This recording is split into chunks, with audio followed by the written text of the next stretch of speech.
ඔබට මට ප්‍රේම කරන ආදරය කරන සමිදානන් වහන්සේගේ සර්ව බලධාරී ඒ කරුණාව ආදරය ඔබ සියලු දෙනා සමග වන්නටයි කියලා ප්‍රාර්ථනා කරමින් නව වසරේ ප්‍රථම ධර්මයන්ෝ ධර්ම සාකච්ඡාව අපි මේ ආකාරයෙන් ආරම්භ කරන්නට ඉතවතුනි සූදානම්. සාමාන්‍ය සමයේ පළමු වන ඉරුදිනට අදාළ දේවවාක්‍ය සංග්‍රහය පිළිබඳවයි අද දවසේදී ධර්මයන්ෝ ධර්ම සාකච්ඡාව තුළ අප කතිකා කරන්නේ.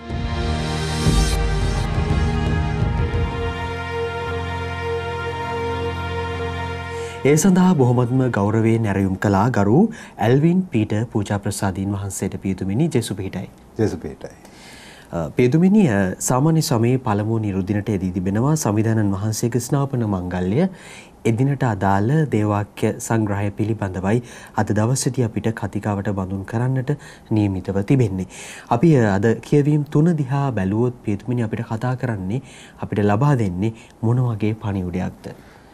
අපි ජනවන්දනා වසර ආරම්භ කළේ ආගමනය කාලයත් සමග. ඊට පස්සේ ක්‍රිස්තුත්පත්ති කාලය ඉන් පසුව අපි පිවිසෙන්නේ සාමාන්‍ය සමයේ පළමුවෙනි කොටසට. තර මේ පළමුවෙනි කොටස නිමාවන්නේ අලුබදාදා දිනයේදී. එතකොට මේ සාමාන්‍ය සමය කියලා කියද්දී මංගල්‍යයන් නැති කාලයක් කියන එක නෙමෙයි ඒකේ අදහස් කරන්නේ. කියන්නේ කිතුණුවන් හැටියට අපි මංගල්‍යයන් පැවැත්වුවට අපේ සාමාන්‍ය ජීවිතය තියෙනවා. එතකොට ඒ සාමාන්‍ය ජීවිතය කිතුණු ජීවිතයක්. එතකොට ඒකට අවශ්‍ය ඒ සියලුම මාර්ගෝපදේශයන් මේ කොටස තුලත් අපට ලැබෙනවා. දැන් ඒ නිසා තමයි අපි සාමාන්‍ය ජීවිතය ගත කළ යුත්තේ කෙසේද? එතකොට අපි ගත කළ යුත්තේ අපේ බෞතිස්ම ජීවිතය කියන එක.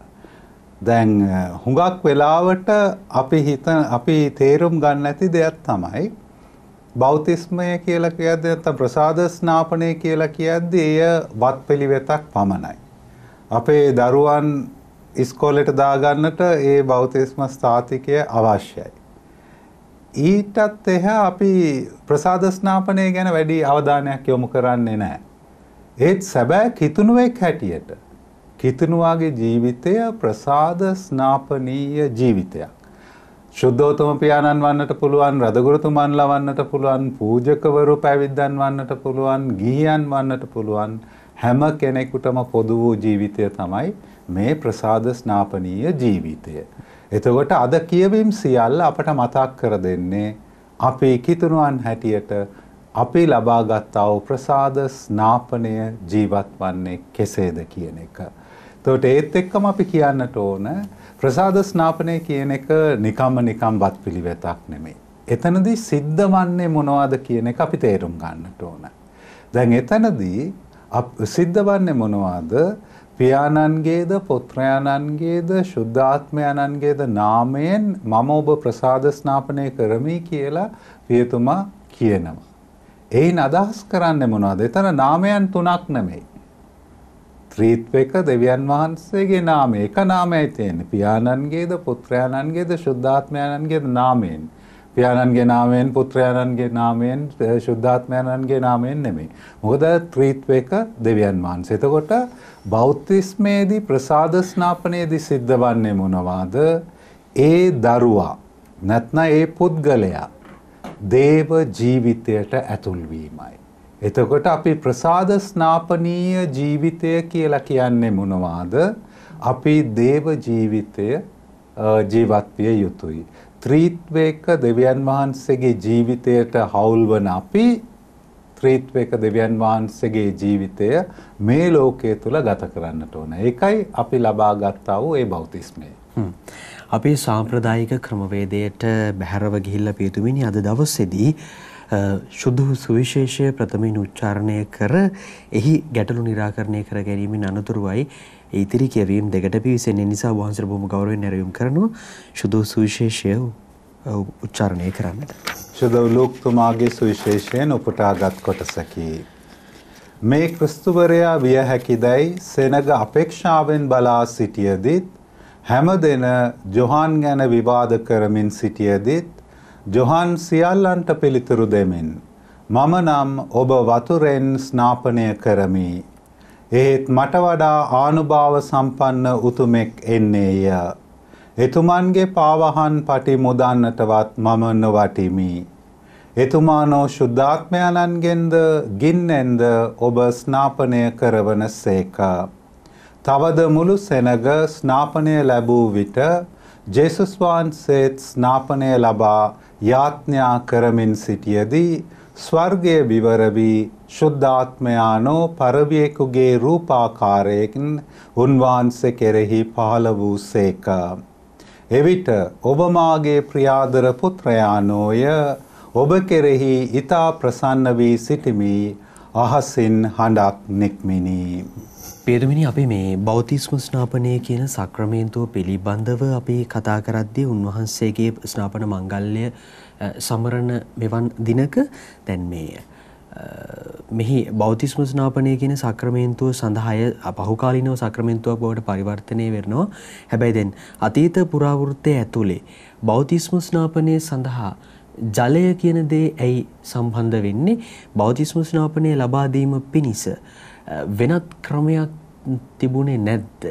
ඇයි මේ විදිහට ඒ ක්‍රමවේදය සැකසුනේ? දැන් හැම අවස්ථාවකදීම පිවිසුම් පිළිවෙතක් කියලා එද්දී එතන සංකේතයේ ජලය බවට පත් වෙනවා. මොකද ජලය පවිත්‍ර කිරීමේ සංකේතයක්, ඒ වගේම නව ජීවනයේ සංකේතයක්.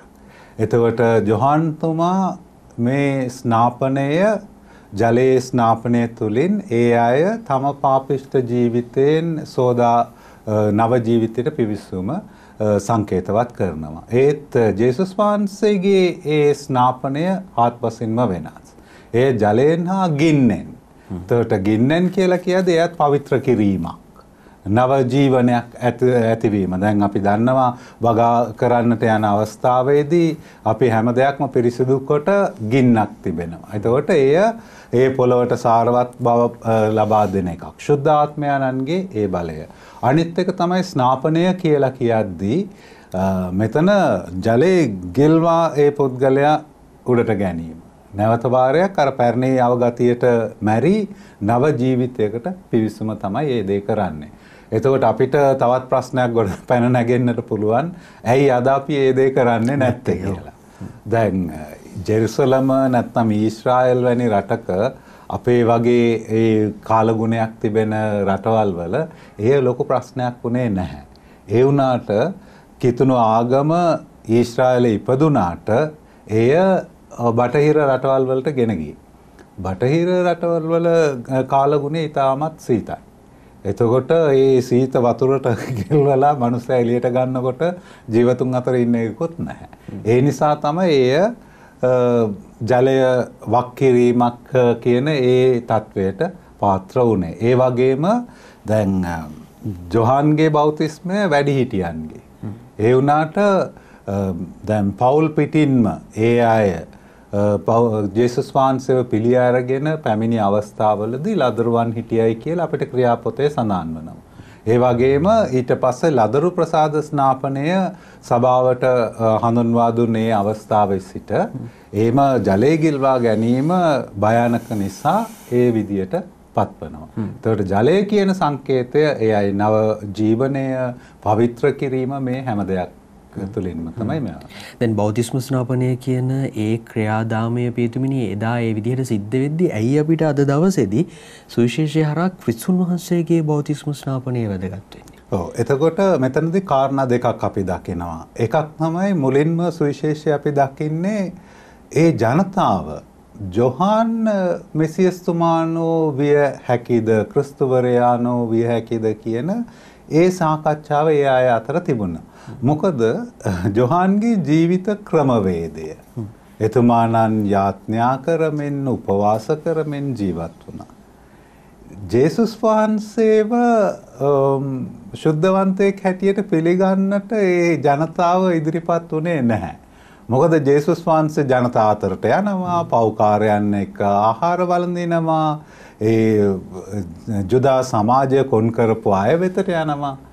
දැන් මෙතනදී තමයි ශුද්ධවන්ත භාවය කියන එක ගැන අපි තේරුම් ගත යුතුයි. ශුද්ධවන්තභාවය කියන එක පූජකයන් ශුද්ධවන්තයි. දැන් අපේ ක්‍රමවේදය තුළ අපි හිතුවේ එමය. ශුද්ධෝත්තම පියාණන්, රදගුරුතුමන්ලා, පියතුමන්ලා, පැවිදි අය ඒ අය තමයි ශුද්ධවන්ත අය. ගිහියන් අපි පව්කාරයන් නැහැ. එහෙම දෙයක් නැහැ. එවැනි දෙයක් ඉතිහාසය තුළ කොහොම හරි ඇතුළත් වුණාට අද අපි දන්නවා ශුද්ධවන්තභාවය කියන එක එක්කෙනෙක් හැම කෙනෙක්ගේම කැඳවීම තුළ එය තිබිය යුතුයි. විවාහ ජීවිතය වුණත් ශුද්ධවන්තභාවයේ අංගයක් හැටියට තමයි පිළිගන්නේ. එතකොට අද ශුද්ධවන්තභාවය කියන්නේ මොනවද? දැන් අපි වැරදි විදියට තේරුම් අරගෙනයි සිටින්නේ. ශුද්ධවන්තයෝ කියලා කියද්දී පව් නොකරන අය. දැන් ඒ නිසා තමයි පියතුමෙක් වරදක් කරපු ගමන් ඒ අයට ඒක දරා ගන්නට බෑ. නෑ, මොකද මිනිස්යන් හැටියට අපි මැරෙනකම්ම පව්වලට ගොදුරු වෙනවා. දැන් පාපවංශේ සති දෙකෙන් දෙකකට පාපෝච්චාරණය කරන්නට යනවා. ඒකෙන් අදහස් කරන්නේ උන්වහන්සේ අනිත් අයට වඩා වැඩිපුර පව් කරනවායි කියන එක. නෑ, මිනිස්යන් හැටියට අපේ අත්වැරදි සිද්ධ වෙනවා, අපි පව් කරනවා, මේ හැම දෙයක්ම අපි මරණය දක්වාම තිබෙනවා. එතකොට ශුද්ධවන්තභාවය කියන එක පාපයෙන් තොරව ජීවත් වීම නෙමෙයි. එහෙම කරන්නට ගියොත් එක්කෙනෙකුටවත් ශුද්ධවන්තයෙක් වන්නට බෑ.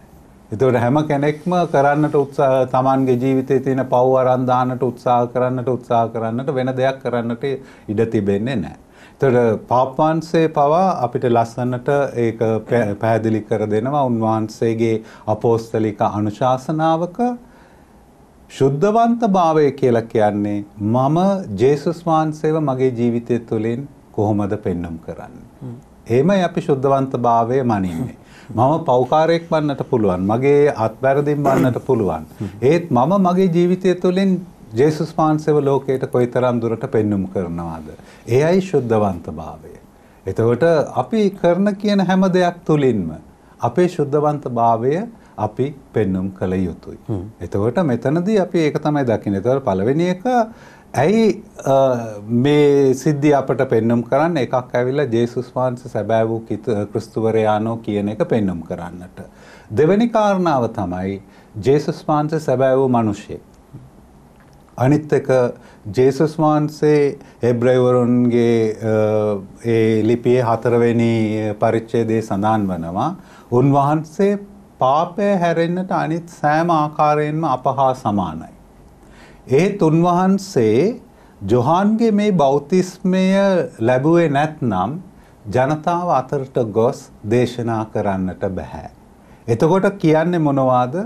ඔබ ජොහන්ගේ බෞතිස්මයවත් ලබා නැතුව අපට කොහොමද දේශනා කරන්නට පැමිණෙන්නේ? අනිත් එක පෞකාරයන් සමග උන්වහන්සේව සමාන කරගන්නට එය සංකේතයක් හැටියට උන්වහන්සේ ජොහන්ගේ ඒ බෞතිස්මය ලබා ගන්නවා. දැන් ක්‍රිස්තුන් වහන්සේගේ බෞතිස්ම ස්ථාපනය ඇතුලේ අපිට ප්‍රධාන වශයෙන් ඉස්මතු කරන කාරණාවක් තමයි පියදුමිනි මේ පියාණන් වහන්සේ සහ පුත්‍රයන්න් වහන්සේ අතර තිබෙනා වූ සම්බන්ධතාවය. උන්වහන්සේ බෞතිස්ම ස්ථාපනය ලැබලා යාඥා කරමින් ඉද්දි තමයි පරවියෙකු විලාශයෙන් උන්වහන්සේව තමන්ගේ පුත්‍රයාණන් බව ප්‍රකාශ වීම පත් වෙන්නේ. ඔබ මාගේ ප්‍රියාදර පුත්‍රයාණෝය, ඔබ කෙරෙහි ඉතා ප්‍රසන්න වී සිටිමි. අහසින් හඬක් නික්මෙනි. බෞතිස්ම ස්නාපනය ඇතුලේ කොහොමද දෙවියන් සහ මනුෂ්‍ය අතර තියෙන සම්බන්ධතාවය තහවුරු වෙන්නේ? ඔව්. ඒතර මෙතනදී අපිට කාරණා කිහිපයක් ගැඹුරින් අපට අධ්‍යයනය කරන්නට පුළුවන්. පළමුවෙනි කාරණාව තමයි මෙම බෞතිස්මය නැත්නම් ප්‍රසාද ස්නාපනය සිද්ධ වන්නේ ජෝර්දාන් ගඟේ. ඇයි ජෝර්දාන් ගඟ කියනේ සඳහන දැන් ලෝකතම අද කියවපේ කොටසේ නැති වුණාට සුවිශේෂකවරු ඉදිරිපත් කරන්නේ. ඒට හේතුව ඊශ්‍රායල් ජනතාව ඊජිප්තු මිසර දේශයෙන් පැමිණ පොරොන්දු දේශයට ඇතුල් වුණේ ජෝර්දාන් ගඟෙන්. එතකොට මෙතන ජෝර්දාන්හි ප්‍රසාද ස්නාපනය කියලා කියනකොට මෙහිදී මේ කතුවරු සුවිශේෂකවරු පෙන්눔 කරන්නට හදන්නේ ජේසුස් වහන්සේ නව ඊශ්‍රායලය කියන එක. එතකොට අනිත් එක මේ ප්‍රසාද ස්නාපනය සම්පූර්ණයෙන්ම පදනම් වෙලා තිබෙන්නේ ඉදිරිපත් කරන්නේ උත්පත්ති පොතේ පළමුවෙනි මැවීමේ කතාවට සමානව. එතකොට අපි එතනදී දකිනවා දෙවියන් වහන්සේගේ වචනය ශුද්ධාත්මයානෝ ඒ නව මැවිල්ලක්. එතකොට මෙතන ජේසුස් වහන්සේ තුලින් නව මැවිල්ලක් බවට දේව ජනතාව පත්වනවයි කියන එක පෙන්වුම් කරනවා. ඒ වගේම ලූක්තුමා පෙන්වුම් කරන විශේෂිත වූ කාරණාව තමයි උන්වහන්සේ ප්‍රසාද ස්නාපනය ලැබ යාඥා කරන අවස්ථාවේදී. ඒ නිසා තමයි ලූක්තුමාගේ සුවිශේෂය අපි හඳුන්වන්නේ යාඥාවේ සුවිශේෂය හැටියට. දැන් ප්‍රසාද ස්නාපනය ලබන සෑම කිතුණුවෙකුගේම වගකීම යාඥා කිරීම. ඒතකොට යාඥා කිරීම කියලා කියනකොට අපි අර පොත්පත්වල තියෙන යාඥාවන් කියන එකවත් නැත්නම් අපිට ඕන දේවල් ඉල්ලන එකවත් පමණක් නොවේ. එය යාඥාවේ එක කොටසක්. අනිත් කොටස තමයි යාඥාවේදී දෙවියන් වහන්සේට සවන් දීම. මේ දෙකම සිද්ධ විය යුතුයි. එතකොට මෙතනදී යාඥා කරන අවස්ථාවේදී මොනවද සිද්ධ වන්නේ? ස්වර්ගය විවර වුණයි කියලා සඳහන් කරනවා. දැන් ස්වර්ගය විවර වන්නට නම් ස්වර්ගය වැසෙන්නටත් අවශ්‍යයි. එතකොට කොයි අවස්ථාවේදීද ස්වර්ගය වැසුනේ? දැන් ස්වර්ගයේ විවර වනවයි කියන එකේ තේරුම එතනින් තමයි එන්නේ. දැන් ආමෝස් දිවස් ප්‍රසාදිතුමාගේ පොතේ 8 වෙනි පරිච්ඡේදයේ 11 වෙනි වගන්තියේ මේක සඳහන් වෙනවා.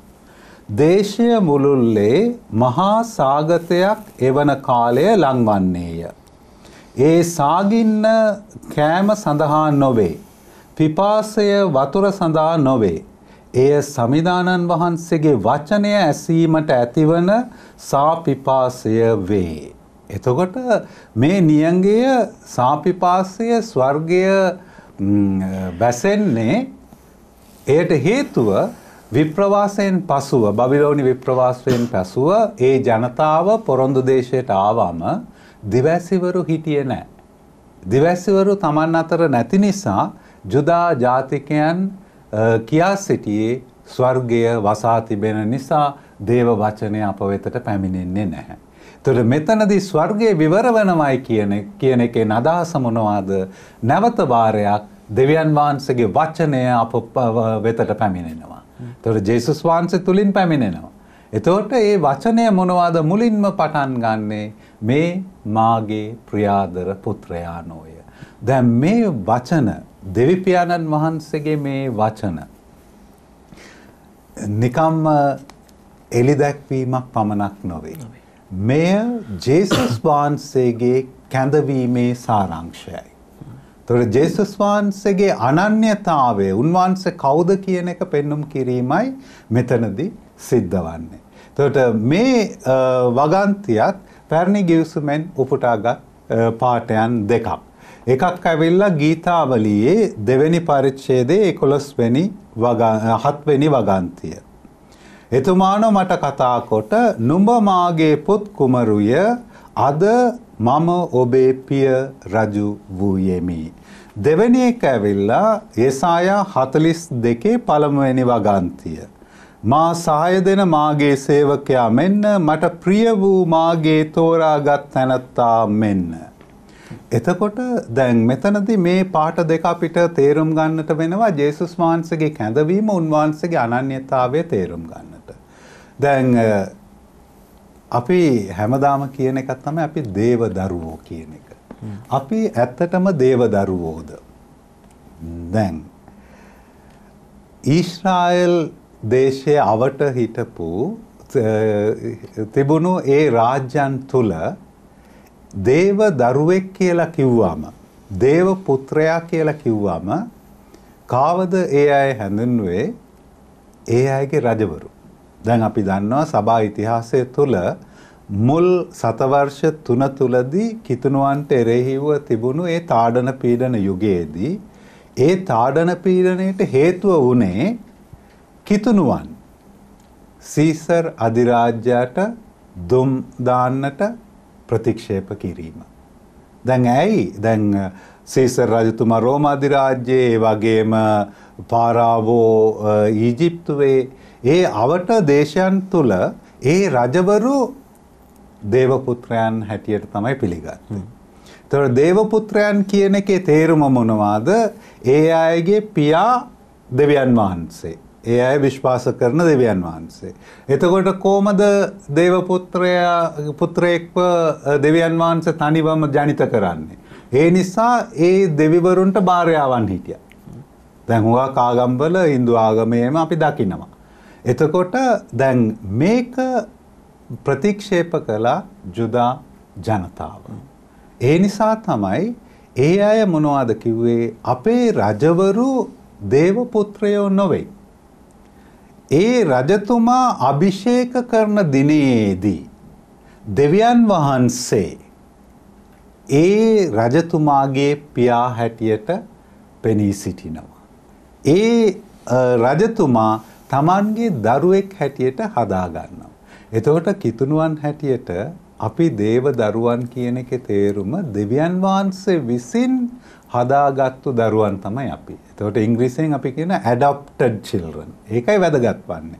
එතකොට මෙතනදී අපි දකිනවා ගීතාවලියේ දෙවෙනි ඒ ගීතය තුල රජතුමාගේ ඒ අභිෂේක අවස්ථාවේදී දෙවියන් වහන්සේ කියනවා මේ මාගේ පුත්‍රයා මම පිය රජින්දා වෙමි කියන එක. එතකොට ජේසුස් වහන්සේට මේ ගීතාවලිය දෙවෙනි ගීතාවලිය ආරූඪ කරද්දී අපි දන්නවා ජේසුස් වහන්සේ සැබවින්ම දේව පුත්‍රයාණන්. ඒ වුණාට ජේසුස් වහන්සේ උන්වහන්සේගේ දේව පුත්‍රභාවය සනාථ කරන්නේ කොහොමද? ඒක තමයි දෙවෙනි කොටස. මම ප්‍රියමනාප වෙමි කියන එක යෙසායා 42 වෙනි පරිච්ඡේදයෙන් ගත් පාඩේ තියෙන්නේ. එතකොට යෙසායා 42 වෙනි පරිච්ඡේදය ඇවිල්ලා දුක් විඳින ශ්‍රාවකයාගේ ඒ ගීතය. එතකොට අපි දන්නවා ගීතයන් 4ක් තිබෙනවා යෙසායා ගේ දිවස් ප්‍රසාදිතුමාගේ පොතේ ඒන් එකක් තමයි 42 වෙනි පරිච්ඡේදය. එතකොට ජේසුස් වහන්සේ උන්වහන්සේගේ පුත්‍රත්වය හෙළි දක්වන්නේ උන්වහන්සේගේ දුක් විඳීම තුළින්. එතකොට බෞතිස්මය කියන එක නිකන් වත්පිළිවෙතක් නොවේ. බෞතිස්මය කියන එක ජේසුස් වහන්සේගේ ජීවිතේ කැඳවීම. එතකොට කිතුණුවන් එතකොට උන්වහන්සේ කැඳවීම මොනවාද? උන්වහන්සේගේ දේව පුත්‍ර භාවය තම දුක් විඳීම හා මරණය තුළින් ප්‍රකාශයට පත් කිරීම. මුල සිටම එයයි. කිතුණුවන් හැටියට අපිටත් ඒකයි සිද්ධ වන්නේ. බෞතිස්මය කියලා කියන එක අපේ කැඳවීම. අපි පිතා පුත්‍රයා ශුද්ධාත්මයාණන් වන ත්‍රිත්වක දෙවියන් වහන්සේ එකට ජීවත් වන්නාක් මෙන් ඒකීයත්වය තුල අපි ජීවත් වන අය බවට පත්වන්නට ඕන. ඒ අය ප්‍රේමයෙන් බැඳී සිටින්නාක් මෙන් කිතුණුවන් වන අපේ ප්‍රේමයේ බැඳී සිටිය යුතුයි. එයයි අපේ වගකීම. හිතවතුනි එහෙමනම් ඔබේ මට උරුම වුණු ඔබට මට උරුම වුණු ඔබේ මගේ දේව දරුකම යටපත් වෙලාද? එය තවත් තැනක දුහුවිලි බැඳිලාද නේද? එය සුද්ධ පවිත්‍ර කරගෙන ආයෙත් අපි දේව දරුකම වැළඳ ගනිමු. එදා බුදුරජාණන් වහන්සේ බෞතිස්ම ස්නාපනය ලැබීමෙන් අනතුරුව පියාණන් වහන්සේ ආඥා කළා. ඒ හරහා තමන්ගේ පුතත් එක්ක තියෙන සම්බන්ධතාවය දෙවියන් වහන්සේ හරි ලස්සනට පැහැදිලි කරා. ආත්මයන් වහන්සේගේ වැඩම කරවීමත් එක්ක. ඒ නිසා අපි ඔබට ඇරයුම් කරනවා බෞතිස්ම ස්නාපනයේ අපේ කැඳවීම මොකක්ද හරිහැටි වටහාගෙන ඒ අනුව ක්‍රියා කරන්න. බෞතිස්ම ස්නාපනය කියලා කියන්නේ පියදුමිනි මම කිතුණුවෙක් කියලා කියන්න මට ආභරණයක් නෙවෙයි. ඒට එහා ගිය වගකීමක් කියන කාරණාව ඔබට පැහැදිලි කරන්න ඕමන. එසේනම් සාමාන්‍ය සමයේ පළමුවන රුධිරට අදාළ පළමුවන දේව ප්‍රකාශනය වෙත දැන් අපි අවධානය යොමු කරමු. යෙසායා දිවස් ප්‍රසජිතුමන්ගේ පොතෙන් උපුටාගත් පාඨයකි. සනසන්න මාගේ සෙනග සනසන්නයි ඔබේ දෙවිදානෝ වදාරන සේක. කරුණාවෙන් ජෙරුසලම් වැසියන්ට කතා කරන්න. හඬ නගා ඔවුන්ට මෙසේ කියන්න. ඔවුන්ගේ වහල්කමේ කාලය දැන් ඉවර වී ඇත. පව්කමාව ඔවුන්ට ලැබී ඇත. සියලු පව්වලට දඬුවම දෙගුණය බැගින් සමිඳුන්ගේ හස්තයෙන්ම ඔවුන්ට ලැබී ඇත. මෙසේ කියන හඬට සවන් දෙන්න. වනාන්තරයේ සමිඳුන් හට මාවතක් එලි කරන්න. පාලු කරේ අපේ දෙවිඳුන් හට මහපාරක් සාදන්න. සියලු මිටියාවත් පුරවනු ලබන්නේය. සියලු කඳුහෙල් කපා පහත් කරනු ලබන්නේය. සියලු හෙල් සමතලා කරනු ලබන්නේය. රළු තැන් සුමුදු කරනු ලබන්නේය. සමිඳුන්ගේ තේජාලංකාරය එවිට එලිදරව් වන්නේය. සකල මිනිස් වර්ගයා එය නරඹන්නෝය. මෙසේ වදාලේ සමිදානෝමය. සියොන්ට සුභ ආරංචිය ගෙනෙන දූතයාණනි උස් කන්දට නගින්න. සියොන්ට සුභාරංචිය දන්වන්න. ජෙරුසලමට සුභාරංචිය ගෙනෙන දූතයාණනි හඬ නගා ප්‍රකාශ කරන්න. බිය නොවී උස් හඬින් ඔබේ දෙවිඳානෝ වඩිනසේකැයි ජුදාහි නගරවලට ප්‍රකාශ කරන්න. මහෝත්තම දෙවිස්වාමින් වහන්සේ බල පරාක්‍රමයෙන් වඩිනසේක. වික්‍රමයෙන් පාලනය කරන්න වඩිනසේක. ත්‍යාගයන් එතුමානෝ තමන් සමග ගෙන එනසේක. තම සෙනගට විපාකයන් ප්‍රදානය කරනසේක. එඬේරෙකුසේ එතුමානෝ තම රැළ පෝෂණය කරනසේක. දෑතින් බැටලු පැටවුන් වඩාගෙන ලයෙහි උන් හොවාගෙන යනසේක. කිරි දෙන බැටලු දෙනුන්ට මඟ පෙන්වනසේක. පියතුමිනිය පළමුවන දේව ප්‍රකාශනයට අවධානය යොමු කරද්දී අපි දැක්ක ආගමන සමය ආරම්භයේදීත් අපි මෙවැනි දේව ප්‍රකාශනයකට අපි සවන් දුන්නා. අපි අවධානය යොමු කළා. නැවතත් ඇයි මේ සඳහා මේ අදාළ වී තිබෙන්නේ? ඔව්. එතකොට අපි ඒ දිනේදී සඳහන් කළා වගේ යෙසායා දිවස් ප්‍රසාදිතුමාගේ පොතේ දිවැසිවරු 3 දෙනෙක් ඉන්නවා. එතකොට පළමුවෙනි එක පළමුවෙනි පරිච්ඡේදයේ සිට 39 දක්වා, දෙවෙනි යෙසායා 40 සිට 55, තුන්වෙනි යෙසායා 56 සිට 66. දැන් අද මේ උපුටා ගන්නේ දෙවෙනි යෙසායා 40 වෙනි පරිච්ඡේදයෙන්. දැන් පළමුවෙනි යෙසායා විප්‍රවාසයට පෙර ඒ ජනතාවට තරවටු කරමින් ඒ අය කොහොම හරි සිත් හැරෙන්නට ඕනයි කියලා දිවස්වැකි දෙසුවා. ඒ අය සමන් දුන්නේ නැහැ. ඒ වුණාට ඒ අය විප්‍රවාසයට ගියායින් පස්සේ ඒ අය සිත් හැරෙන්නට පටන් ගත් අවස්ථාවේදී දෙවෙනි යෙසායාගේ ඒ දිවස්වැකිය ඒ අයට ලබා දෙනවා. ඒ නිසා තමයි කියන සනසන්න මාගේ සෙනග සනසන්න. දෙවියන් වහන්සේ ඔබ අතර, උන්වහන්සේ ඔබට අවශ්‍ය සියලු තෑගි භෝග ලබා දෙනවා ඇත. උන්වහන්සේ ඔබ පෝෂණය කරනවා ඇත. එඬේරෙකුසේ එතුමානෝ තම රැළ පෝෂණය කරනසේක. එතකොට බෞද්ධිස්ම ජීවිතය, ප්‍රසාද ස්නාපනීය ජීවිතය කියලා කියන්නේ මේකයි. අපේ ජීවිතේ පදනම එයයි. අපේ ජීවිතේ මොනවා සිද්ධ වුණත් දෙවියන් වහන්සේ අප අතර. උන්වහන්සේ අප සමග. උන්වහන්සේ අපට අපේ ජීවිතයට අවශ්‍ය සියලු දේ ලබා දෙනසේක. උන්වහන්සේ අප පෝෂණය කරමින් අප බැටලු පැටවුන් වඩාගෙන සිටිනවා වගේ, ලයෙහි හොවාගෙන සිටිනවා වගේ අපවත් හොවාගෙන උන්වහන්සේ මඟ පෙන්වනසේක. ඒ ගැඹුරු විශ්වාසය තිබිය යුතුයි. කිතුණු ජීවිතය කියන්නේ, ප්‍රසාද ස්නාපනීය ජීවිතය කියන්නේ එයයි. එය පදනම් වෙලා තියෙන්නේ මේ විශ්වාසය මතයි. මම විශ්වාස කරන දෙවියන් වහන්සේ මාව අත්හරින්නේ නැහැ. උන්වහන්සේ මාත් සමගයි කියන එක.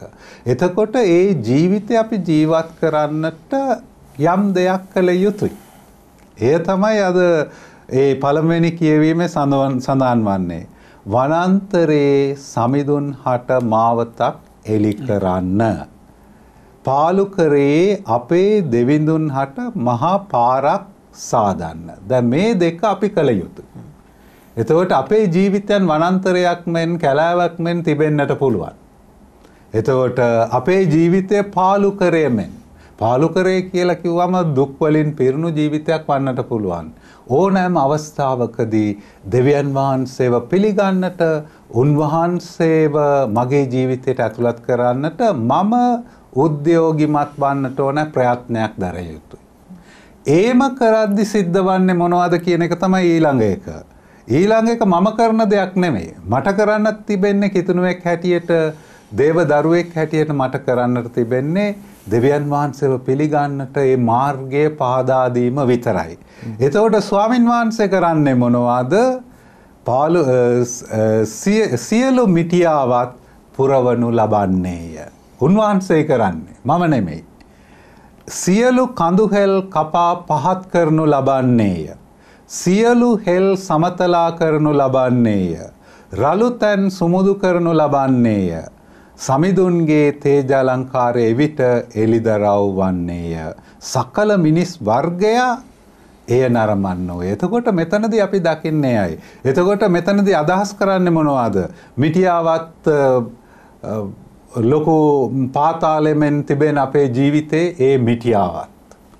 ඒ වගේම කඳු හෙල්, අපි හිතන් ඉන්න මහත්ත්වකම, ඒ හැම දෙයක්ම උන්වහන්සේ එක හා සමාන කරනවා.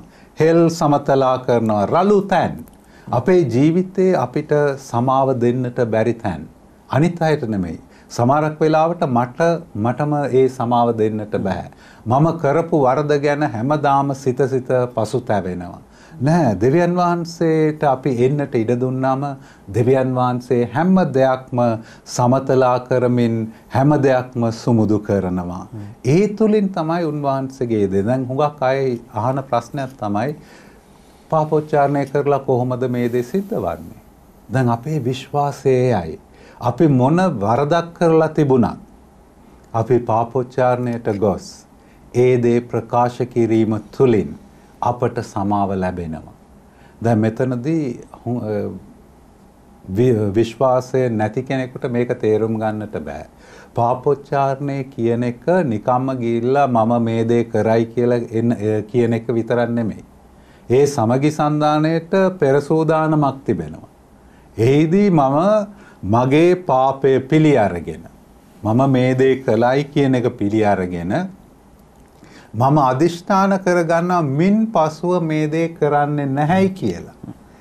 ඒ අදිෂ්ඨානයත් සමග තමයි මම පාපෝච්චාරණය කරන්නට ගොස් පියතුමාට කියන්නේ ජේසුස් වහන්සේට මම ඒ දේ ප්‍රකාශ කරන්නේ.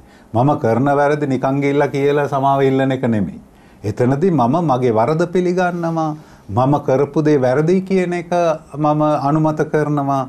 එය නැවත නොකරනවයි කියන ඒ අදිෂ්ඨානයෙන් යුතුව ස්වාමින් වහන්සේ වෙතට ගියාම ඒ හැම පාප කසලක්ම උන්වහන්සේ අපෙන් ඉවත් කරනවා. උන්වහන්සේ ඊට පස්සේ ඒ ගැන හිතන්නේවත් නැහැ. මනුෂ්‍යයන් ඇටියට අපි අනිත් අයගේ වැරදි අපේ වැරදි හිත හිටියට ඒ දේ වන්නේ නැහැ. දැන් හුඟක් වෙලාවට කිතුණුවන් හැටියට අපේ ප්‍රශ්නේ තියෙන්නේ උතන තමයි. අපි කරපු වරද අපිට අමතක වෙන්නේ නැහැ. දෙවියන් වහන්සේ අමතක කළත් අපි අමතක කරන්නේ නැහැ. හැම වෙලේම මොනවා කරන්නට ගියත් අපිට මතක් වන්නේ අරකයි. ඒට හේතුව අපිට විශ්වාසය නැහැ. දෙවියන් වහන්සේ කියන මම සමාව දෙනවයි කියලා කියද්දී උන්වහන්සේ අනිවාර්යයෙන්ම සමාව දෙනවා. ඔබ ඒ ගැන හිත පසුතැවෙන්නට අවශ්‍ය නැහැ. එතකොට එහෙම කරද්දී තමයි දෙවියන් වහන්සේගේ මහිමාලංකාරය අපට දැක ගන්නට පුළුවන් වන්නේ. සියලු මිනිස් වර්ගය නරඹන්නෝය. ඒ කියන්නේ දැන් මම කරපු වරදක් මම පිළි අරගෙන එය නැවත කරන්නේ නැහැයි කියන අදිෂ්ඨානයෙන් ඒට පාපෝච්චාරණය තුලින් සමාව ලබා ගත්තයින් පසුව ජනතාව කියන්නේ මොනවද? මේ මිනිස්සු කොච්චර පව් කළත් අද දෙවියන් වහන්සේ වෙනුවෙන් ක්‍රියා කරනවා. එතනයි දෙවියන් වහන්සේගේ මහිමාලංකාරය පැමිණෙන්නේ. එතනයි මුළු ලෝකයේම විස්මිතයට පත්වන්නේ කොහොමද මෙවැනි පව්කාරයේ මේ වගේ. දැන් අගුස්තීන මුනිතුමන්, ශුද්ධ අගුස්තීන මුනිතුමන් තම ජීවිත කාලයේ අඩකට වැඩි වැරදි මාර්ගයෙන්ම තමයි ගමන් කළේ. අවසානයේදී සියල්ල අත්හැර ශුද්ධවන්තයෙක් ලෙසට පත්වනවා. එතකොට අපි හැම කෙනෙක්ම ඉපදෙන්නේ පෞකාරයන්සේ. ඒත් මැරෙන්නේ දෙවියන් වහන්සේ සමග ඇති ඒ සම්බන්ධතාවය නිසා පව් වලින් තොරව. ඒකයි වැදගත් වන්නේ. පෙරමුණි පළමුවන දේව ප්‍රකාශනය ඇතුලේ අපිට දැන් උන්වහන්සේට උමනා කරන මඟ හදන්න, මඟ පිළියෙල කරන්න අපිට යම් යම් උපදෙස් අනුශාසනා ලබා දෙද්දී පරිසරය තමයි යොදාගන්නේ.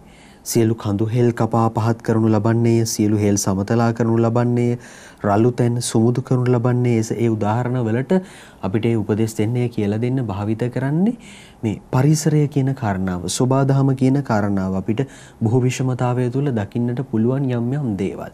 දැන් අපි දන්නවා ලෝකාරම්භයේ පටන් මේ විශ්වීය මැවිල්ල මවන ලද්දේ පියාණන් වහන්සේ කියන කාරණාව. දැන් පුත්‍රයාණන් වහන්සේගේ බෞතිස්ම ස්නාපනයේ ඇතුළෙත් පියාණන් වහන්සේ ප්‍රකාශ වුණේ Tamanගේ තියෙන සම්බන්ධතාවය තහවුරු කරන්න. දැන් මේ ඇයි අපිට මෙවැනි උදාහරණ ගෙනල්ලා අපිට කියලා දෙන්න දේව වචනය කතා කරන්නේ? ඔව් දැන් අද අපි ඊටමත් ශීඝ්‍රගාමී ජීවිතයක් ගත කරන්නේ. දැන් අපි වාහනයක් එලවද්දී වුණත් අපි හයියෙන් යන්නේ වටපිටාවේ තියෙන මොනවද කියන එකවත් අපිට තේරෙන්නේ නැහැ. දැන් අපි ගුවන් යානාවෙන් ගමන් කරද්දී මොකොත් පේන්නේ නැහැ. දැන් මේ ජනතාව ඊශ්‍රායල් ජනතාව බබිලෝනියට ගියේ කිලෝමීටර් 1500ක දුරක් ගියේ පයින්. එතකොට පයින් යද්දී ඒ අයට මේ වනාන්තරයේ මැදෙන් යන්නට සිද්ධ වුණා, පාලුකරේ ගමන් කරන්නට සිද්ධ වුණා, මිටියාවත් කඳුහෙල් මේ හැම දෙයක් තුලින්ම තමයි යන්නට සිද්ධ වුනේ. එතකොට ඒ අය ගිය ඒ මාර්ගය කිලෝමීටර් 1500ක් පයින් යනවා කියන කාන්තාරය තුල ඒක එතරම්ම ලේසි පාසු දෙයක් නොවේ. ඒ වුණා ඒත් ඒ අය ගෙනියනු ලැබුවේ කොහමද? දන්වැල් වලින් බැඳලා බර පටවගෙන තමයි ඒක අරන් ගියේ. දැන් මෙතනදී දෙවියන් වහන්සේ කියන්නේ මොනවද? බය වෙන්නට එපා. ඒ අත්දැකීම ඔබට තිබුණාට ඔබ නැවත එන්නේ ඒ අත්දැකීම ඇතුව නොවේ. ඔබේ නිදාස් ජනතාව හැටියටයි ඔබ පැමිණෙන්නේ. ඔබට ඔය අමාරුකම් එකක්වත් තේරෙන්නේ නැහැයි කියන එක ඒක කොන්දේසියක් මත. දෙවියන් වහන්සේට ඉඩ දෙන්නට ඕනේ. දෙවියන් වහන්සේගේ මාර්ගයට ඉඩ දෙන්නට අවශ්‍යයි. අපිට මේ බැටළුවා සහ එඬේරා කියන සංකල්පය දේවවචනය ඇතුලේ හරිය ප්‍රසිද්ධ කතාවක් පිටුමෙනි. දැන් අපිට පළමුණු දේව ප්‍රකාශනයේ අගභාගයේදී ඒ සංකල්පයම ආයෙත් අරගෙන ඇවිදින් තියෙනවා. එඬේරෙකුසේ එතුමානෝ තම රැළ පෝෂණය කරනසේක, දෑතින් බැටළු පැටවුන් නඩාගෙන ලහෙයි උන් හොබාගෙන යනසේක, කිරි දෙන බැටළු දෙනුන්ට මඟ පෙන්වනසේක. පුදුමාකාර ආදරයක් අපිට දැන් තුවාල වෙච්ච බැටළුවගේ තුවාල බඳින උන්වහන්සේ නැති වෙච්ච බැටළුවා හොයාගෙන යන 99 දෙනාව අතහැරලා දාලා. ඒ ප්‍රේමය ගැනත් අපිට මෙතන පැහැදිලි කරනවා. දැන් එඬේරා සහ බැටළුවා කියන මේ රූපකය ඊශ්‍රායල් ජනතාවට, ජුදා ජනතාවට ඉතාමත් සංවේදී ළඟින්ම තිබුණු දෙයක්. මොකද ඒ අය දැකපු දෙයක්. දැන් අපිට ලංකාවේ එවැනි දෙයක් දකින්නට ලැබෙන්නේ නැහැ. දැන් කව්බොයිස්ලා කියන්නේ ඒ අය හරක් දක්වගෙන යන අය. ඒ අය සහ මේ එඬේරා සහ බැටළුවා අතර තියෙන ඒ සම්බන්ධතාවය ඉතාමත් වෙනස්. දැන් ගවයන් දක්වන අයගේ මූලික අරමුණ ගවයා කවද්ද කඩේට දෙන්නේ කියන එක තමයි අරමුණ. ඒ එඬේරාගේ ඒම නෙමෙයි. මොකද සත්ව ලෝකයේ තුල බැටළුවා තමයි මෝඩම සත්වයා කියලා අපිට කියන්නට පුළුවන්. අපි කවදාවත් දැකලා නැහැ බැටළුවෙක් ඔළුව උස්සලා බලනවා දැකලා නැහැ. හැමදාම ওই තනකොළ ටික තමයි බලාගෙන යන්නේ. ඒ වුණාට ඒ බැටළුවාගේ දෙසවන ඊටමත් සූක්ෂම ලෙස පැහැදිලිවම ඇසෙන සවන්. එතකොට හැම වෙලේම ඒ බැටළුවා ගමන් කරන්නේ එඬේරාගේ හඬට සවන් දෙමින්. ඒ එඬේරාගේ යෂ්ටිය අතේ තියෙන ඒ යෂ්ටියේ ඒ හඬට ඔහුගේ පාදයේ හඬ හරහා තමයි යන්නේ. දැන් නිකමට හරි ඒ එඬේරා මිය ගියොත් අර බැටළු රැළ එතනින් වෙන තැනකට ගෙනියන එක එච්චරම ලේසුපාසු දෙයක් නොවේ. අනිත් එක තමයි එඬේරා කවදාවත් බැටළු රැළේ පිටිපස්සේ යන්නේ නැහැ. හැමදාම බැටළු රැළට ඉදිරියෙන් යන්නේ. මොකද ඉදිරියෙන් පැමිණෙන ඒ වන මුර්ගයන් එක්ක සටන් කරමින් තම ජීවිතය පරදුවා තමයි ඒ දේ කරන්නට යන්නේ. එතකොට ඒ ජේසුස් වහන්සේ වඳුනන්නේ ඒ එඬේරා හැටියට. ඒ වගේම මේ බැටළුවා Tamanට අවශ්‍ය දේ කවදාවත් ඉල්ලන්නේ නැහැ. ඉල්ලන්නට දන්නෙත් නැහැ. ඒ නිසා තමයි බැටළුවයි ඒ සෑම දෙයක්ම සපයන්නට අවශ්‍යයි. ඒ බැටළුවා ලෙඩ වෙලා ඉන්නවද මොනවද කරන්නට ඕනයි කියන හැම තීරණයක්ම ගන්නෙ ඒ එඬේරා. එතකොට ජේසුස් වහන්සේ හා කිතුණුවන් අතර තියෙන සම්බන්ධතාවය එයයි. අපිට ඕන දේවල් කරගන්නවා ඉල්ල ගන්නවා නොමේ. හැමදාම දෙවියන් වහන්සේ අපට දෙන දෙයින් භුක්ති විඳින්නට ඉගෙන ගත යුතුයි. අපි උන්වහන්සේගෙන් ඉල්ලනවටත් වඩා උන්වහන්සේට සවන් දෙන අය බවට පත්වන්නට ඕනේ. උන්වහන්සේව හඳුනාගෙන උන්වහන්සේගේ මාර්ගයේ යන අය බවට පත්වන්නට ඕන. එතකොට උන්වහන්සේගේ ආදරයයි උන්වහන්සේ දන්නවා අපිට දිය යුත්තේ මොනවද කියන එක. ඒකයි විය යුත්තේ. අපිට පැහැදිලි. එහෙමනම් අර මම YouTube එකේ යම් වීඩියෝ ක්ලිප් එකක් දැක්කා වේදුමිනි බැටළු ගාලක යම් වෙන පුද්ගලයෙක් ඇවිල්ලා බැටළුවන්ට කතා කරනවා. වහන්සේ දැකලාදී මේක. ඒත් වුන් සවන් දෙන්නේ නැහැ. වුන් ප්‍රතිචාර දක්වන්නේ නැහැ. මං හිතන්නේ බැටළු ගාල අයිතිකාර පුද්ගලයාගේ පුතාද කොහෙද ඇවිදින් කතා කරනවා. ඒත් ප්‍රතිචාර දක්වන්නේ නැහැ. නියම හිමිකරුවා අයිතිකරුවා එනතුරු ඔවුන් ඉන්නවා. ඒ අයිතිකරුවා කතා කළවහම ඔවුන් ඒට ප්‍රතිචාර දක්වනවා. ඒ නිසා ඔබේ මගේ එඬේරානන් එයට ප්‍රතිචාර දක්වන්න, උන්වහන්සේගේ හඬ අහන්න, සැනකින් එයට පිළිතුරු දෙන්න අපි උවමන යන්නේ. එතකොටයි දේවතාත්තා ඔබ මා අතර තියෙන සම්බන්ධතාවය තහවුරු කරන්නේ. ඔබ උන්වහන්සේගේ පුතෙක්. ඔබ මම උන්වහන්සේගේ ආදරණීය දියණියක්.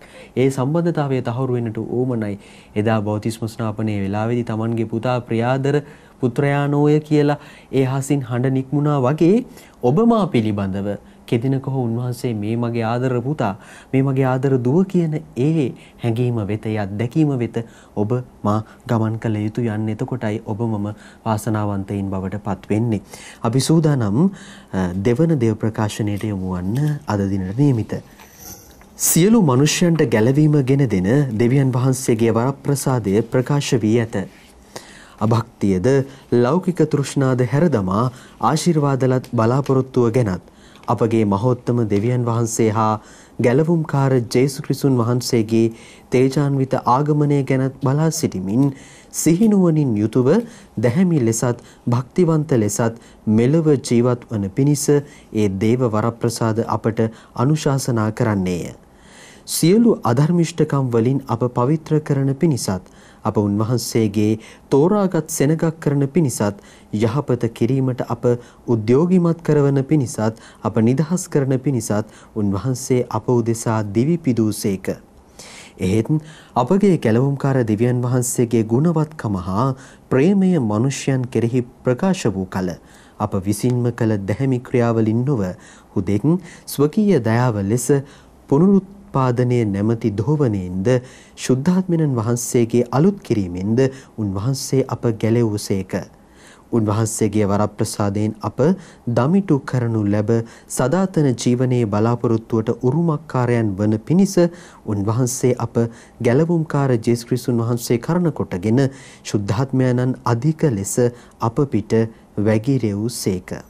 පියතුමිනි, මේ උන්වහන්සේ අප උදෙසා ජීවිතේ පූජා කිරීම කියන කාරණාව පිළිබඳව අපි කතා කරද්දී කිතුණුවෙක් විදිහට අපි කියනවා උන්වහන්සේ මා උදෙසා කුරුසේ ජීවිතය පූජා කළ බවත් නැවත දින 3කින් උත්ථාන වූ බවත් මා ප්‍රකාශ කරන්න මගේ මුවින් කියන්න ඕනේ. ඒ තුළ තමයි අපිට ගැලවීම අත්දකින්නට හැකියාව ලැබෙන්නේ කියන කාරණාව පිළිබඳව අපි ඉගෙන ගන්න තියෙනවා.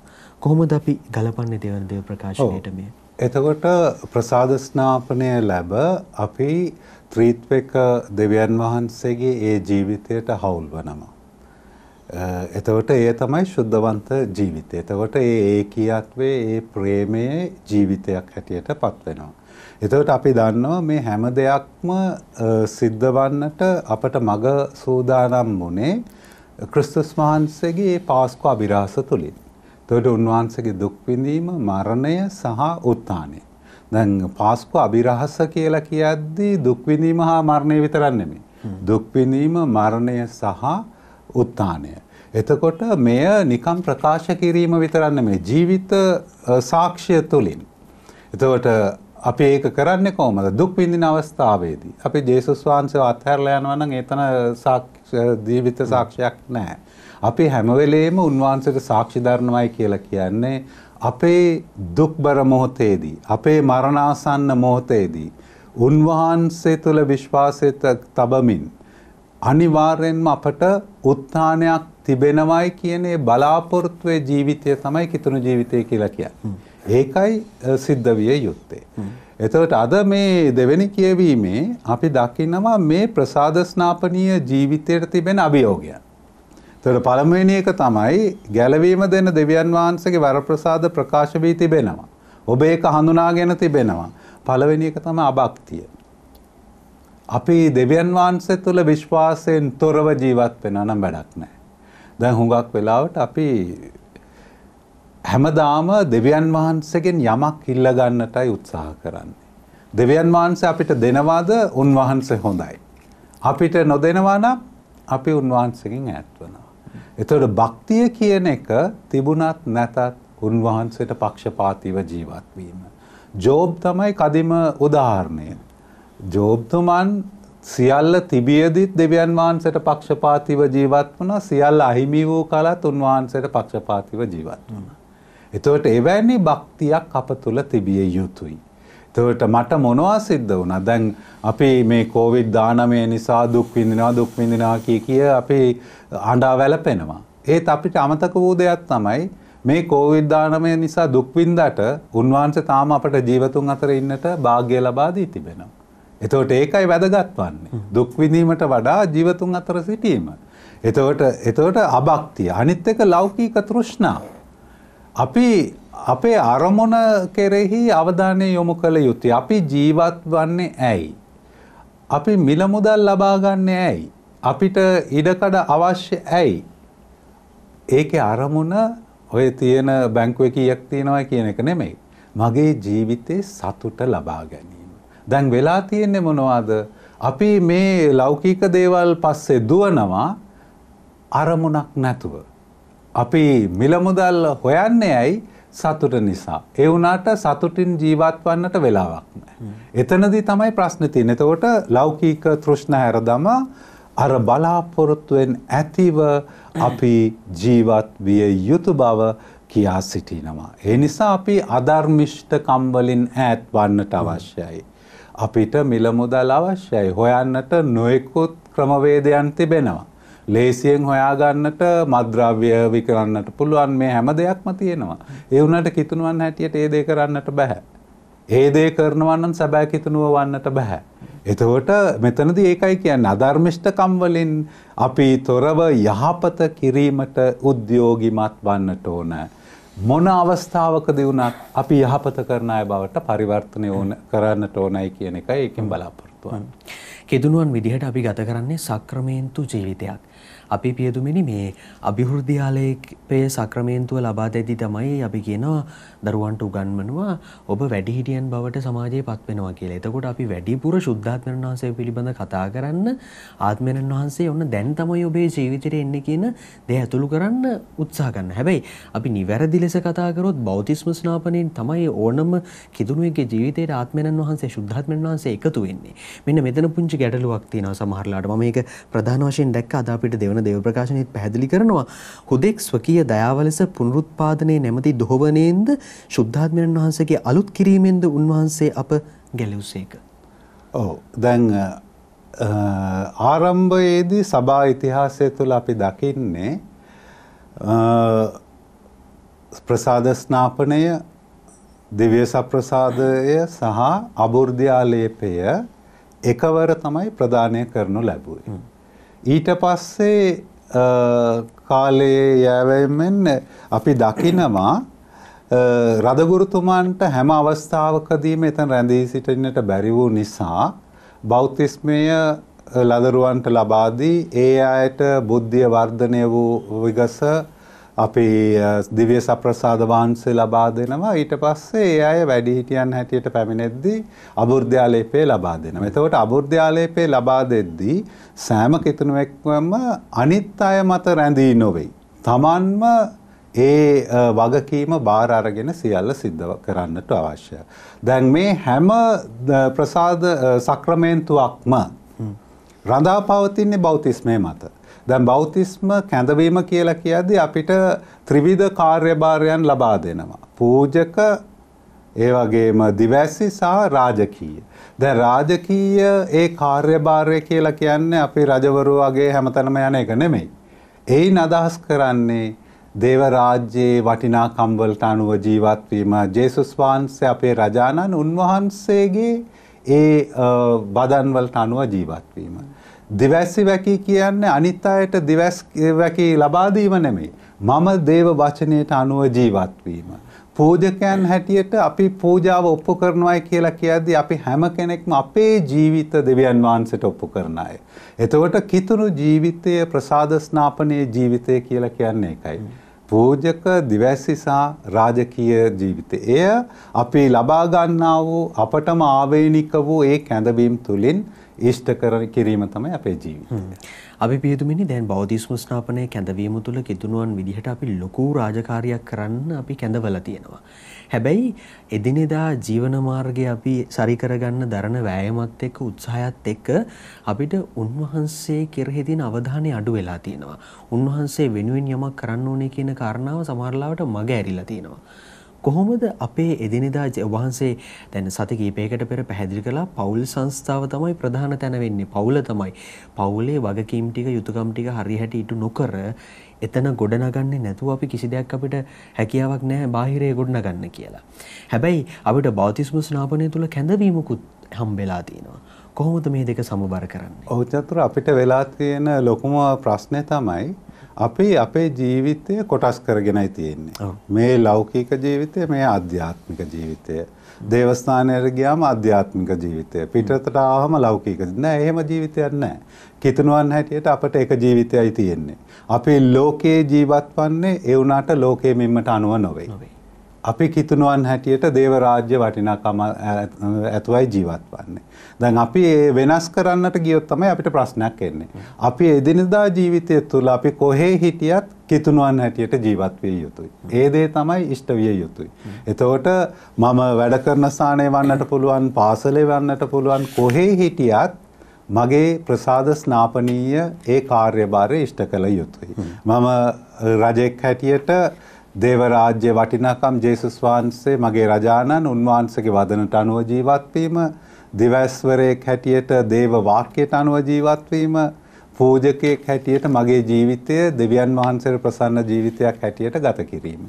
එතකොට අර වෙනස කරන්නේ නැතුව ඒ හැම දෙයක්ම එකම මිම්මෙන් මනින්නට පුළුවන් වන්නට ඕන. ඒ නිසා තමයි ජේසුස් වහන්සේ ජෝහන්තුමාගේ සුවිශේෂයේ උන්වහන්සේගේ ශ්‍රාවකයන් වෙනුවෙන් යාඥා කරමින් කියා සිටින්නේ, ස්වාමිනී මේ ලෝකයේ මේ අය ලෝකයෙන් බැහැර කරන්නට නොවේ. ලෝකයේ සිටින ඒ අය ආශිර්වාද කළ මැනව. ඒ අය ලෝකයේ සිටියත් ලෝකයට අයිති අය නොවේ කියන එක පෙන්වුම් කර දෙන්න. අද දිනට નિયમિત පිළිතුරු ගිය ගීතාවලිය 104 වෙනි ගීතිකාවෙන් අපිට රැගෙන එනවා. එහි මම එක් කොටසක් උච්චාරණය කරන්නම්. සමිඳුනි ඔබේ කර්මාන්ත කොපමණ විවිධාකාරද? ඔබ සියල්ල ප්‍රඥාවෙන් මැවූසේක. පොළව ඔබ මැවූ සතුන්ගෙන් පිරී ඇත. අර තිබෙන්නේ සුවිසල් සාගරය. එහි ලොකු කුඩා සත්වයෝ ගණන ඉක්මවා සැරිසරති. උන්ගේ කෑම නියම කලට ලබන පිණිස උන් සියලු දෙන ඔබ දෙස බලා සිටිති. ඔබ උන්ට දෙන දේ උන් එකතු කරගනිති. ඔබේ අත විදහන විට උන් කුසගින්න නිවා ගනිති. පියතුමිනි හැම දෙයක්ම දෙවියන් වහන්සේට සම්බන්ධයි. උන්වහන්සේගේ මහිමය පිළිබඳව අපිට කියවෙනවා. උන්වහන්සේ මත යැපෙන ජීවිතය තමයි මේ ලෝකේ පවත්නේ කියලා පැහැදිලි කරනවා. ඔව්. එතකොට දැන් ප්‍රඥාව කියලා කියන්නේ ඒකයි. ප්‍රඥාව කියන එක පොත්පත් වලින් ඉගෙන ගන්න දෙයක් නෙවෙයි. එය දෙවියන් වහන්සේගේ ක්‍රියාකලාපය දැන හැඳුනා ගැනීමයි. දැන් ඒක අපිට දැනගන්නට පුළුවන් වන්නේ සෝබාදහම තුල.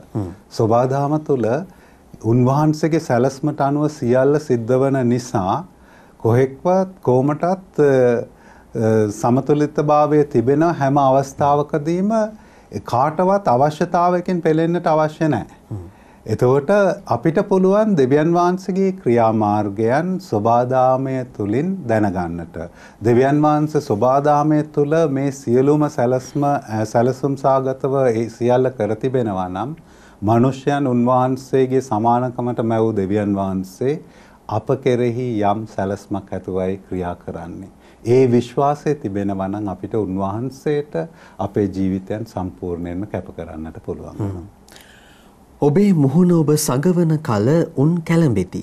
ඔබ උන්ගේ හුස්ම පැහැර ගන්න කල උන් නැසී දූවිලි බවට හැරී යති. එහෙත් ඔබ උන්ට හුස්ම දෙන කල උන් යලිත් මවනු ලබති. ඔබ පොළොව තලයට නව දිවියක් දෙනසේක. අපි මේ නව වසර හිතවතුනි බලාපොරොත්තු වෙමු උන්වහන්සේගේ නව ජීවිතය ඔබට මට උන්වහන්සේ ලබා දෙන නව දිවිය. අපි අදහමු අපි නැවතත් බෞතිස්ම ස්නාපනයෙන් හදවතින් පවිත්‍ර වෙමු, අලුත් වෙමු. බෞතිස්ම ස්නාපනීය කැඳවීම මතක් කරගනිමු. අපි එදා පුංචි කාලේ ඔබ ඔබේ ආදරණීය අම්මා තාත්තා නේද දෙව්මෙදුරට අරගෙන ගිහිල්ලා බෞතිස්ම ස්නාපනය ලබා දෙන වෙලාවේ ඒ මතකයන් ඔබ ළඟ රූපාකාරයෙන් මතකේ නැති වුණත් අපි එතෙන්ට අවදි වෙමු, ගමන් කරමු. ගමන් කරලා ඔබට මාව පිළිගත්තු දෙවියන්ට ස්තුති කරමු. උන්වහන්සේව පිළිගන්න, උන්වහන්සේට ආදරය කරන්න සංකේතාත්මකව එදා බෞතිස්ම ස්නාපනයෙන් පිළිගත්තු උන්වහන්සේට ප්‍රශංසා කරමු. උන්වහන්සේ මත යැපෙන ජීවිතයක් ඉදිරියට අරගෙන යමුයි කියන ආරාධනාව, යෝජනාව ඔබට අද දවසේ ධර්මයන්ව ධර්ම සාකච්ඡාව අවසන් කරද්දී අපි සිදු කරනවා. ස්තුතිවන්ත වෙනවා ගරු ඇල්වින් පීටර් පූජා ප්‍රසාදින් වහන්සේට බොහොම ආදරයෙන් ගෞරවයෙන් යුතුව මේ ගැඹුරු දහම් කරුණු අපට පැහැදිලි කර දුන්නාට පියදුමිනි ජෙසුපීටයි. ජෙසුපීටයි. හිතවතුනි අපි සූදානම් ලබන සතියේ ධර්මයන්ෝ ධර්ම සාකච්ඡාවත් සමග එකතු වන්න ඔබට ආයුබෝවන් ජෙසුපීටයි.